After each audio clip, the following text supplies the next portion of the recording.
Good afternoon to everyone. ಎಲ್ಲ ಸ್ಪರ್ಧಾರ್ಥಿಗಳಿಗೆ ಸ್ವಾಗತ. ಇವತ್ತಿನ ಈ ವಿಡಿಯೋದೊಳಗೆ ಸ್ಪೀಡ್ ಮತ್ತು ಡಿಸ್ಟೆನ್ಸ್ ಮೇಲೆ ಒಂದು ಅಪ್ಟಿಟ್ಯೂಡ್ ಕ್ವಶನ್ನ ಸಾಲ್ವ್ ಮಾಡೋಣ. ಪ್ರಾಬ್ಲಮ್ ಯಾವುದ್ರ ಮೇಲೆ ಇದೆ ಅಂದರೆ ಮೂವಿಂಗ್ ಟ್ರೈನ್ಸ್ ಮೇಲೆ ಇದೆ.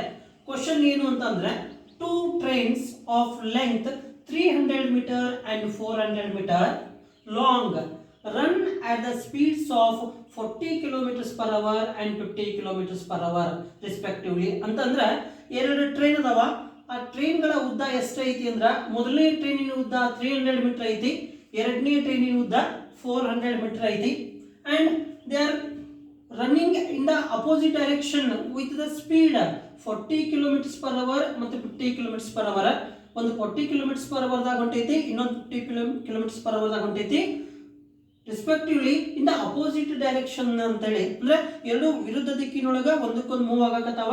ಮತ್ತೆ ಪ್ಯಾರಲಲ್ ಟ್ರ್ಯಾಕ್ ಒಳಗ ಅಂದ್ರೆ ಸಮಾಂತರ ಟ್ರ್ಯಾಕ್ ಒಳಗ ಎರಡು ಟ್ರೈನ್ಗಳು ಹೊಂಟಾವು ಅಂತಂದಾಗ what is the time taken to cross each other? ಅವೆರಡು ಟ್ರೈನ್ಗಳು ಒಂದಕ್ಕೊಂದು ಪಾಸ್ ಆಗಿ ಹೋಗ್ಲಿಕ್ಕೆ ಎಷ್ಟು ಸಮಯ ತಗೊಳ್ತಾವು ಅನ್ನೋದನ್ನ ಕಂಡುಹಿಡಿಯೋದು. ಇನ್ನೊಂದ್ಸರಿ ಕ್ವಶನ್ ರಿಪೀಟ್ ಮಾಡ್ತೀನಿ ನೋಡ್ರಿ.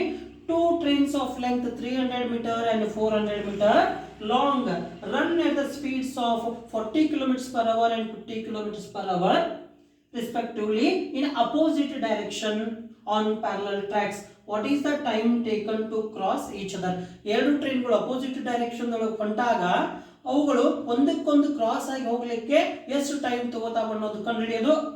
ಆಪ್ಷನ್ಸ್ ನೋಡ್ರಿ. 24 seconds, 82 seconds, 42 seconds, 28 seconds. ಹೌದಾ? ಹಾಗಾದ್ರೆ ಮೊದಲು ಏನ್ ಮಾಡೋದು, ಎರಡು ಟ್ರೈನ್ಗಳು ಅಪೋಸಿಟ್ ಡೈರೆಕ್ಷನ್ ಹೊಂಟವಲ್ಲ, ಆ ಎರಡು ಟ್ರೈನ್ಗಳದ್ದು ಲೆಂತ್ ಎಷ್ಟೈತಿ ಕಂಡುಹಿಡಿಯೋದು.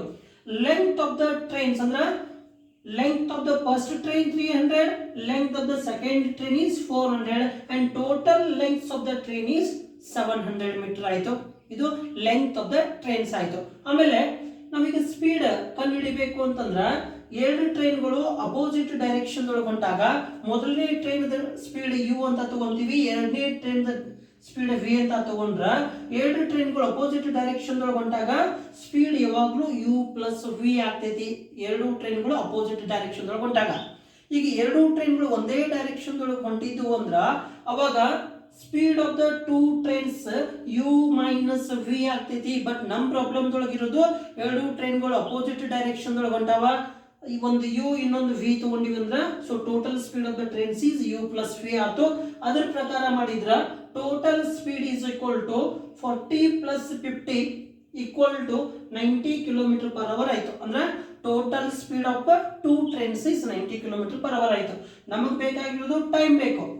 Time is equal to distance divided by speed. Total distance ಎಷ್ಟೈತಿ ನಾವು ಕಂಡು ಹಿಡ್ಕೊಂಡಿವಿ. ಇಲ್ಲಿ ಡಿಸ್ಟೆನ್ಸ್ ಅಂದ್ರೆ ಲೆಂತ್ ಆಫ್ ದ ಟ್ರೈನ್ಸ್ ಆಗ್ತೈತಿ, ನಾವು ಕಂಡು ಹಿಡ್ಕೊಂಡಿವಿ. ಅದು 700 ಮೀಟರ್ ಆಯ್ತು, 700 ಬರ್ಕೊಂಡಿವಿ.